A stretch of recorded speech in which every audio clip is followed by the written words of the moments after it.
Hi guys, I am Yogita Prajapat. YouTube channel पे आप सभी बच्चों का स्वागत है।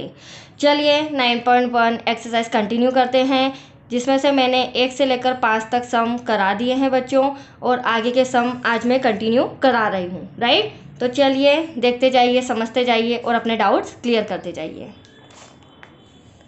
क्वेश्चन नंबर 6 मैंने रिटर्न भी किया हुआ है, मैं पहले उसे एक्सप्लेन करूँगी फिर अपन स्टार्ट करेंगे। ठीक है, देखिए 1.5 मतलब 1.5 मीटर लंबा एक लड़का 30 मीटर ऊंचे एक भवन से कुछ दूरी पर खड़ा है।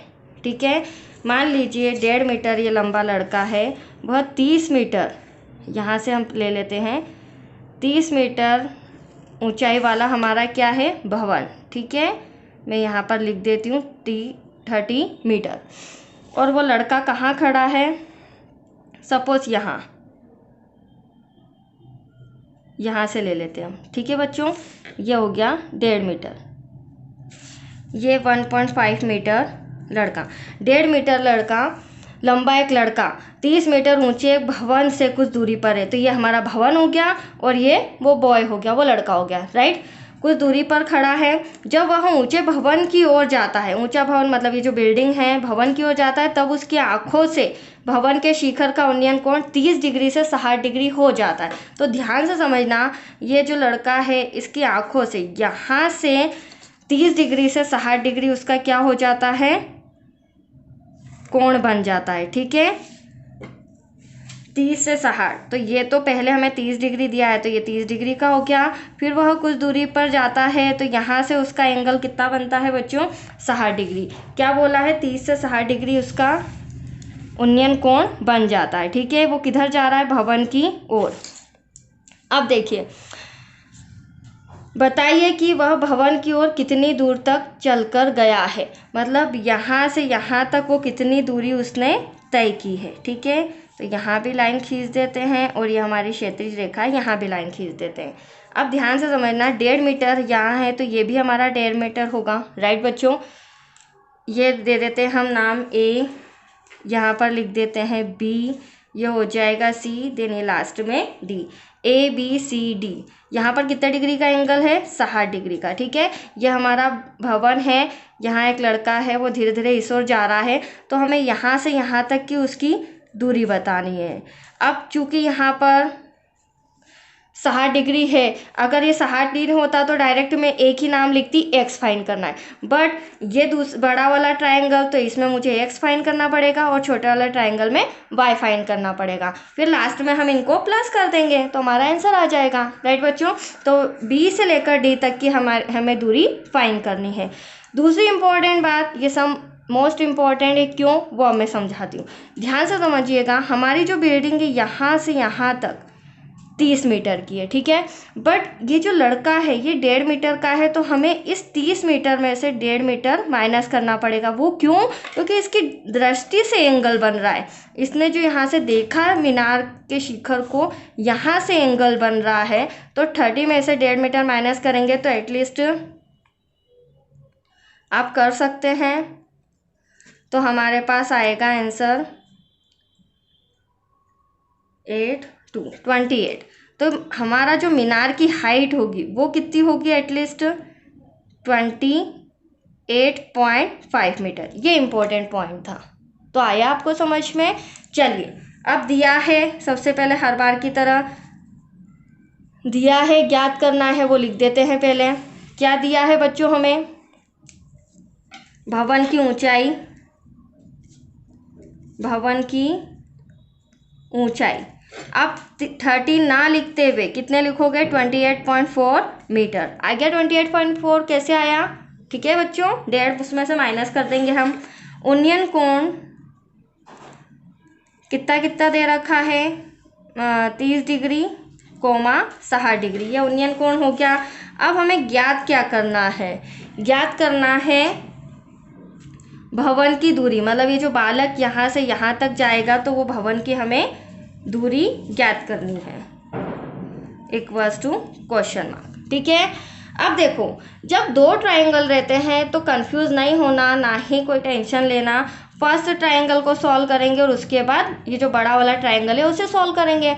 तो फर्स्ट हम क्या ले लेते हैं, ABC। तो यहाँ पर मैं लिख लेती हूँ समकोण त्रिभुज ABC में कोण B बराबर कितना डिग्री है बच्चों? 90 डिग्री। ठीक है, यहाँ पर मैं 90 डिग्री का साइन कर देती हूँ। ये 90 डिग्री हो गया। अब देखिए दूसरी इंपॉर्टेंट बात, यहाँ पर मैं आपको कल भी समझाया था, तो मैंने बोला था साइन कोस टेन किसका यूज़ करोगे, तो आपको ड्रॉ में ही समझ में आ जाएगा कि लंब मुझे दे रखा है, मुझे क्या ज्ञात करना है? आधार। तो लंब और आधार किस में यूज़ होता है? टेन थीटा में। तो ऑब्वियसली मैं साइन कोस टेन के तीनों में से किसको यूज़ करूँगी? टेन थीटा को। तो यहाँ पर हम क्या लिखेंगे? टेन थीटा इक्वल्स टू लंब बटे आधार। ये लंब बटे आधार हो जाएगा। ठीक है, टेन कितना मैंने ABC लिया है तो 60 डिग्री लेना पड़ेगा। ठीक है, डिग्री का भी ध्यान रखना बच्चों आप। ये हो गई 60 डिग्री। लंब कितना है? 28.5। कितना है? 28.5। राइट, तो यहाँ हम ले लेते हैं 28.5 डिवाइड में आधार कितना है? आधार y है, तो यहाँ पर मैं y लिख देती हूँ। 60 डिग्री का वैल्यू क्या होती है? वो होती है √3 इक्वल्स टू 28/5 डिवाइड में y। अब इसके अपॉन में कुछ नहीं है तो 1 क्रॉस कर लें हम, तो y का इसमें करेंगे तो y √3 पहले आएगा √3y और 28.5। इसे और सॉल्व करते हैं तो y क्या आ जाएगा? नीचे 28.5 और √3 कहाँ आ जाएगा? डिवाइड में। Any doubt? ये मेरा आया फर्स्ट इक्वेशन। ये मेरी क्या आ गई? First equation. y का मान आ गया आपके सामने 28/5 डिवाइडेबल बाय √3। ठीक है, अब हम क्या करेंगे? छोटा ड्रॉ तो मैंने मतलब ट्राइंगल सॉल्व कर लिया है। अब मैं लेऊंगी A B और D जिसमें 30 डिग्री का एंगल आ रहा है, और यहाँ पर भी हमें टेन थीटा का ही यूज़ करना पड़ेगा क्योंकि ये हमारा लंब है। देन यहाँ से यहाँ तक ये हमारा आधार है जिसमें x और प्लस y दोनों ऐड हो जाएगा। राइट बच्चों, BC प्लस CD। वो कैसे? देखिए यहाँ पर सॉल्व करके बताती हूँ मैं। समकोण त्रिभुज ABD में angle B equals to 90 degree. ठीक है, अब वही टेन थीटा लंब बटे आधार, तो टेन 60 डिग्री क्या लेंगे हम? सॉरी 60 नहीं, 30 डिग्री। अब हम क्या लेंगे बच्चों? 30 डिग्री का एंगल। ये देखिए ABD बड़ा एंगल है, बड़ा ट्राइंगल है, तो यहाँ पर क्या आ जाएगा? 30 डिग्री। तो ये हो गया 30 डिग्री। अब देखिए लंब कितना हो जाएगा? वही हमारा AB, बट जो आधार होगा ना वो क्या हो जाएगा? BC plus CD। क्या हो जाएगा? BC plus CD। तो मैं यहाँ पर लिख देती हूँ BC प्लस CD। कोई डाउट?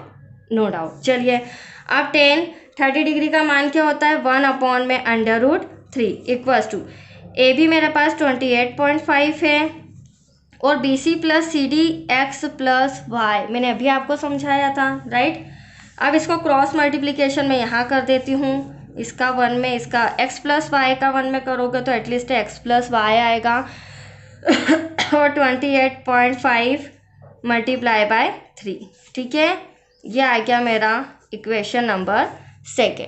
अब ध्यान से समझना, यहीं पर सॉल्व करती हूँ मैं। समीकरण जो हमने 1 लिया था, समीकरण 1 से y का मान समीकरण 2 में रखने पर, ठीक है, समीकरण 1 जो अभी आया है, मैंने अभी आपको बताया था समीकरण 1 क्या आया है हमारा? y equals to 28.5 dividable by √3। ठीक है, इसके बाद डायरेक्ट आपको ये लिखना है। ये था हमारा समीकरण फर्स्ट। राइट बच्चों, अब इस समीकरण फर्स्ट में समीकरण 2 का मान रखना है। ये रहा समीकरण 2 का मान। तो मान कैसे रखेंगे अब आप देखिए। समीकरण 1 से y का मान, सॉरी ये नहीं लिखेंगे हम लिखेंगे x plus y equals to 28.5 into √3। तो y के प्लेस पर x तो ऐसा का ऐसा वाई जो था ये वैल्यू किसकी थी, वाई की। वाई के प्लेस पर 28.5 अंडर रूट डिवाइड में 3 और ये 28.5 मल्टीप्लाई बाय अंडर रूट 3 ये आया आपका। ठीक है, अब y की वैल्यू तो रख दी। अब यहाँ आप देख रहे हैं ये पूरा प्लस का है तो इक्वल के उधर जाके किसका हो जाएगा बच्चों, माइनस का। तो ये प्लस का मैं इधर माइनस कर देती हूँ, 28.5 डिवाइडेबल बाय अंडर रूट 3। इतना आया आपको समझ में। चलिए अब हम क्या करेंगे, यहाँ पर कुछ नहीं तो 1√3 का यहाँ मल्टीप्लाई कर देते हैं, राइट। और 28.5 देखो कैसे, √3 का यहाँ कर रही हूँ मैं आपके सामने x, 28.5 मल्टीप्लाई बाय √3 का √3 में करेंगे तो सिंपल 3 आएगा, राइट। माइनस का 28.5 डिवाइड में, क्योंकि इसका 1 में करा तो 28.5 और √3 का 1 में करोगे तो √3 ऐसा का ऐसा। ठीक है, अब x इक्वल्स टू, अब हम क्या करेंगे यहाँ पे 3 का मल्टीप्लाई करते हैं, 15, 25, 8 पॉइंट 1 डिजिट आगे पॉइंट, और यहाँ पर भी 28.5 ऐसा का ऐसा अंडर रूट 3 ऐसा का ऐसा। अब माइनस करेंगे, 5 में से 5 0, 15 में से 8 माइनस करोगे तो आपके पास आएगा 7, 7 में से 2 गया तो 5 डिवाइड में अंडर रूट 3 ऐसा का ऐसा। अब यहाँ पर क्या करेंगे, हर का परिमयकरण करने पर, मैंने पहले भी आपको सम में बताया था कि परिमयकरण किस तरह से किया जाता है। तो यहाँ पर लिख देते हैं x equals to 37 dividable by √3 multiply by √3 divide में √3। इसके आगे मैं सॉल्व कर रही हूँ, 57 मल्टीप्लाई आमने सामने करोगे तो अंडर रूट 3 आएगा और √3 का √3 में करोगे तो सिंपल 3 आएगा, राइट बच्चों। अब इसे अगर मैं कैंसिल करूं, देखो कॉपी थोड़ी सी तिरछी कर रही हूँ, अगर मैं इसे कैंसिल करूँ 3 1 जा 3, 3 1 जा 3, 9 जा 27, तो एटलीस्ट आपका आंसर आएगा x equals to 19 under root 3 metre. ये x क्या है, ये क्या है हमारा, ये 19 अंडर रूट 3 निकला है भवन की दूरी। मतलब वो जो बालक है यहाँ से यहाँ तक उसने कितनी दूरी तय की, 19 अंडर रूट 3 मीटर की दूरी उसने तय की है, राइट बच्चों। तो आया आपको समझ में। अब नेक्स्ट सम भी मैंने रिटर्न किया है, क्वेश्चन नंबर 7, अब वो वाला समझते हैं। तो करें स्टार्ट, ये भी इम्पोर्टेंट है, ध्यान से समझिएगा। भूमि के एक बिंदु से एक 20 मीटर ऊंचे भवन के शिखर पर लगी एक संचार मीनार के तल और शिखर के उन्नयन कोण क्रमशः 45 डिग्री और 60 डिग्री है। तो देखो बच्चों, भूमि पर एक बिंदु है, ये भूमि पर एक बिंदु है, ठीक है। यहाँ से मैंने ये लाइन खींच ली। भूमि के एक बिंदु से एक 20 मीटर ऊंचे भवन, तो मान लीजिए सपोज यहाँ पर हमारा 20 मीटर ऊंचा भवन है, यहाँ से लेकर यहाँ तक कितने मीटर का है बच्चों, 20 मीटर। देखो स्टेप बाय स्टेप मैं समझा रही हूँ। भवन के शिखर पर, तो भवन का शिखर ये होगा, भवन के शिखर पर लगी एक संचार मीनार, तो भवन के शिखर पर लगी ये संचार मीनार है यहाँ से यहाँ तक। मीनार के तल, संचार मीनार का तल ये होगा और शिखर क्या होगा बच्चों, ये होगा। आ रही है आपको बात समझ में।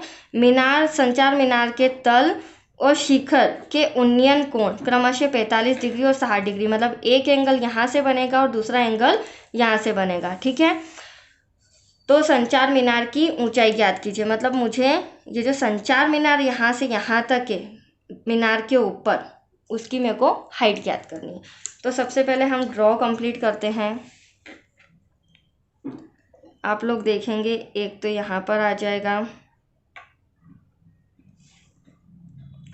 और दूसरा ये हो जाएगा 45 डिग्री का, क्योंकि उन्होंने पहले ही कहा है जो तल ये रहा, तल से जो बनेगा वो 45 डिग्री का और जो शिखर है उससे बनेगा 60 डिग्री का। तो ये जो बड़ा वाला है ये इसको मैं इस तरह से लिख देती हूँ, ठीक है। यहाँ से यहाँ तक हम क्या मान लेते हैं, x। कोई डाउट आपको आया समझ में? फिर से मैं एक बार एक्सप्लेन कर देती हूँ। भूमि के एक बिंदु से एक 20 मीटर ऊंचे भवन के शिखर पर, तो भूमि पर एक बिंदु है, उसके ऊपर 20 मीटर भवन, ऊंचे भवन के शिखर, तो भवन का शिखर ये रहा, शिखर पर लगी एक संचार मीनार, तो ये रही संचार मीनार। अब उसके तल और शिखर के उन्नयन कोण 45 डिग्री और 60 डिग्री है। तो हमें ये जो संचार मीनार है इसकी क्या ज्ञात करनी है, हाइट ज्ञात करनी है, राइट। तो करें स्टार्ट। चलिए, हर बार की तरह दिया है, सब में क्या दिया है हमको, मीनार की ऊंचाई, मीनार की ऊंचाई दे रखी बच्चों 20 मीटर, उन्नयन कोण दे रखा है हमें, उन्नयन कोण दे रखा है 45 डिग्री, 60 डिग्री। ज्ञात करना है संचार मीनार की ऊंचाई, किसकी, संचार मीनार की ऊंचाई। आपने ड्रॉ में तो समझ ही लिया है, h = क्वेश्चन मार्क, ये संचार मीनार, ठीक है बच्चों। अब अभी मैंने जस्ट सम कराया, उसमें भी मैंने आपको समझाया कि पहले हम छोटा वाला ट्राइंगल लेंगे फिर बड़ा वाला। इसके नाम लिख देते हैं हम, ये ए हो जाएगा, ए इसे मान लेते हैं, ये ए हो जाएगा, ये बी, ये सी, देन इसे कर देते हैं डी। कोई डाउट, ए बी सी और डी। पहले हम ये वाला ट्राइंगल लेंगे फिर बड़ा वाला लेंगे। तो समकोण त्रिभुज ए बी सी में कोण बी बराबर कितने डिग्री का है, 90 डिग्री, तो ये बी आपका 90 डिग्री हो गया, राइट। अब ध्यान से समझिएगा, ये हमारा कर्ण है, ये भी कर्ण है, तो इसे मुझे कुछ भी यहाँ पे सॉल्व करने की ज़रूरत नहीं। मेरे पास लंब दे रखा है और दूसरा x मैंने इसको आधार को माना है, तो यहाँ पे मैं लंब बटे आधार मतलब tan थीटा का यूज़ करूँगी। किसका करूँगी, tan थीटा का। तो tan थीटा = लंब बटे आधार। अब tan कितना है, 45 डिग्री, क्योंकि अभी मैंने ए बी सी लिया है, तो 45 डिग्री = लंब हो जाएगा ए बी, अब इसमें मैं बता देती हूँ, और आधार हो जाएगा बी सी। तो 45 डिग्री का मान 1 होता है बच्चों, tan 45 डिग्री, और ए बी मेरे लिए 20 है और बी सी मैंने x माना है, राइट, ठीक है। अपॉन में कुछ नहीं तो 1, तो ये मेरा बी सी x हो गया, ए बी 20, x का 1 में करेंगे तो x और 20 का 1 में करेंगे तो 20। ये आया मेरा इक्वेशन नंबर फर्स्ट, राइट। अब उसी तरह हम समकोण त्रिभुज देख लेते हैं, कौन सा वाला, डी बी सी। अब हम लेंगे डी बी सी 60 डिग्री, ठीक है। तो यहाँ पर आ जाएगा समकोण त्रिभुज, क्या आ जाएगा बच्चों, समकोण त्रिभुज डी बी सी में कोण बी बराबर 90 डिग्री, ठीक है। यहाँ भी हम tan थीटा लेंगे, क्यों लेंगे tan थीटा, क्योंकि अब मेरा डी और बी दोनों शामिल है और आधार तो है ही, आधार मेरे पास अभी x = 20 आया है, ठीक है। तो यहाँ पर क्या हो जाएगा, h + 20 होगा, क्योंकि मैं डी बी ले रही हूँ, क्या ले रही हूँ, डी से बी तक। तो tan थीटा = लंब बटे आधार, tan 60 डिग्री, लंब हो जाएगा मेरा A D plus A B, divide में ये तो मेरा बी सी रहेगा, ठीक है। देख लीजिए, A D plus A B. अब 60 डिग्री की वैल्यू क्या होती है, 60 डिग्री की वैल्यू होती है √3, राइट। तो यहाँ पर मैं लिख देती हूँ √3, और ए डी मैंने एज बताया था, हमने ए डी को एज माना है, और ए बी हमारा है 20, बी सी कितना आ जाएगा, x, ठीक है बच्चों। यहाँ तक कोई डाउट। अब इसे यहीं रहने देते हैं, इसे देते हैं इक्वेशन नंबर 2। 2 इक्वेशन हो गई है। अब हम देखो, मैं यहीं समझा देती हूँ, आगे भी सॉल्व करूँगी। समीकरण 2 है, उसमें जो x का मान है ना डिवाइड में 20, तो इस x की जगह हम क्या लिख देंगे, 20, और फिर इसको सॉल्व करेंगे, ठीक है। तो समीकरण 2 में यहाँ मैं लिख देती हूँ, समीकरण 2 में x का मान रखने पर, ठीक है।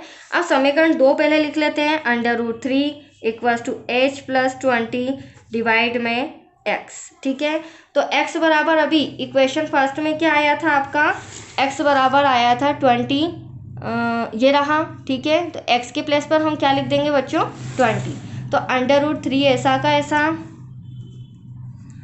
h प्लस 20 डिवाइड में भी क्या आ जाएगा, 20। दैट्स क्लियर, आई आपको समझ में। डिवाइड में कुछ नहीं तो 1 क्रॉस 20 का इसमें करेंगे तो 20 √3 h प्लस 20। अब 20 एक तरफ ले लेते हैं हम, 20 √3 ऐसा का ऐसा, प्लस का 20 इधर आके माइनस का हो जाएगा, इक्वल में एज। अब यहाँ भी 20 यहाँ भी 20, तो एक 20 हम कॉमन ले लेते हैं, तो ये 20 कॉमन आ गया, ब्रैकेट में बचा √3 माइनस यहाँ से 20 बाहर आ गया तो बचा 1, एच ऐसा का ऐसा। तो बस √3 के हमें सम के अंदर कोई वैल्यू नहीं दी है जिसे हम आगे सॉल्व करेंगे, तो और करके आप लिख दीजिए h इक्वल्स टू 20 ब्रैकेट में √3 माइनस 1 मीटर। ये क्या है, संचार मीनार की ऊंचाई। तो यहाँ मैं लिख देती हूँ बच्चों, संचार मीनार की ऊंचाई equals to 20 √3 minus 1 metre. That's your answer. I hope आपको समझ में आया होगा। चलिए, ये 2 सम आज मैंने करा दिए हैं, इन्हें देख लीजिए, प्रैक्टिस कर लीजिए, डाउट हो तो कमेंट बॉक्स में भेजिए, और आगे के सम में फिर कल कंटिन्यू करती हूँ, राइट बच्चों। और प्लीज़ लाइक शेयर ज़रूर कीजिएगा। That's it.